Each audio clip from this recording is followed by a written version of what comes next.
Ready? Okay, how many of you hated your parents when you were 13? Wow. Alright, well, as kids we always think that our parents are ridiculous, but it's not until you grow up that you realize how important they are and how much they really mean to you, and all those stupid little lessons that you thought were ridiculous when you were a child, how really important and useful they are. This quote by Wadsworth: "By the time a man realizes that maybe his father was right, he usually has a son who thinks he's wrong," exemplifies that.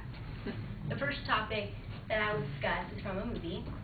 The second is from my own life. And the third, I'll discuss what it might be like in the future for you if you have children. So the first example I'm going to use is from the movie Big Fish. And in that movie, the dad tells the son that dad's dying.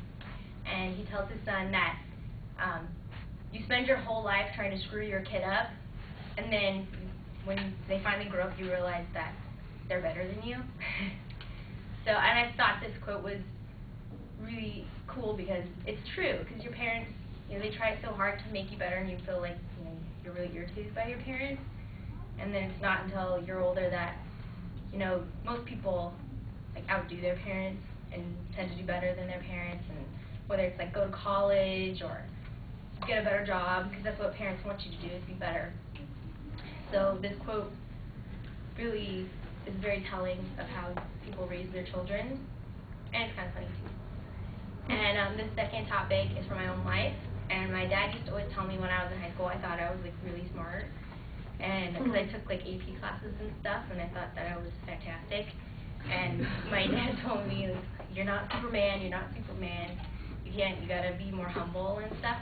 And now that, when I moved out and stuff and grew up, I realized that, yeah, I'm not Superman. There's lots of people that are a lot smarter than I am and a lot better at things than I am, but not that I'm not bad at anything. But, people are different, and you can't expect yourself to outdo everyone. And that was an important lesson that my dad taught me, and I didn't think it was important until I got older. And the third point is about raising your own kids. Okay, so I find when I was a kid, I thought, I'm not going to raise my kids like my mom. She's crazy. She's so mean. And my dad's so mean. I can't believe he thinks that I'm full of myself and stuff. And then now, I'm going to raise my kids. My parents taught me really good lessons. And they taught me, I think they raised me and my brother really well. I don't do drugs or anything. I'm not in jail. So, to me, that's good. And, and all those lessons and stuff, they mean a lot. And you take them forward and you teach your own kids. Of course, you bring in new things because times change.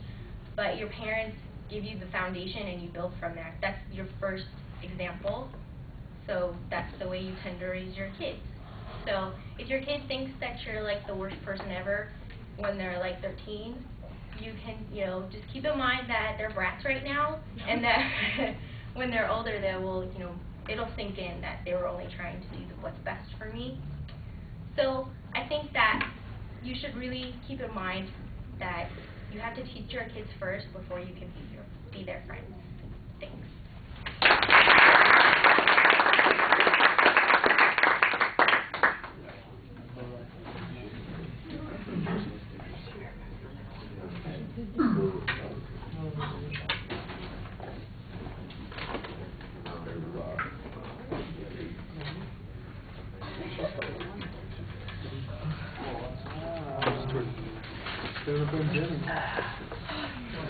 There he is.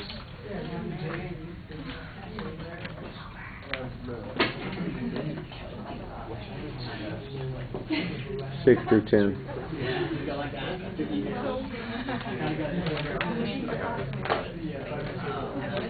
I got the worst text ever. No, this one's viable. I heard a lot about it. I got 4 ones. Rare.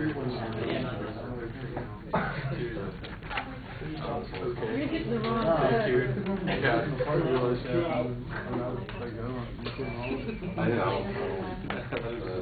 I checked the white people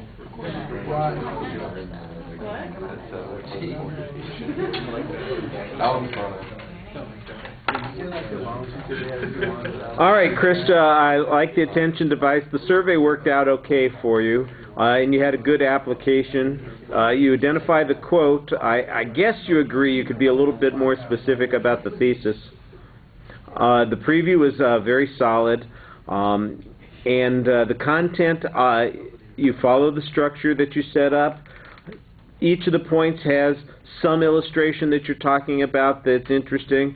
Could it be a little bit fuller, maybe here and there, but I like the ideas that you had, and they were clear enough to make the point, so I think it's understandable what it is you're saying. You present your voice very effectively. There's a lot of variety.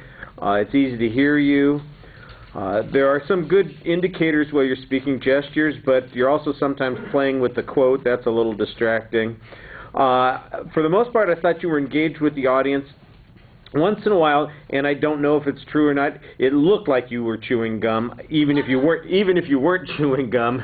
You've got this kind of thing that you're doing with the side of your mouth. I don't know if you're sucking in your cheek or something.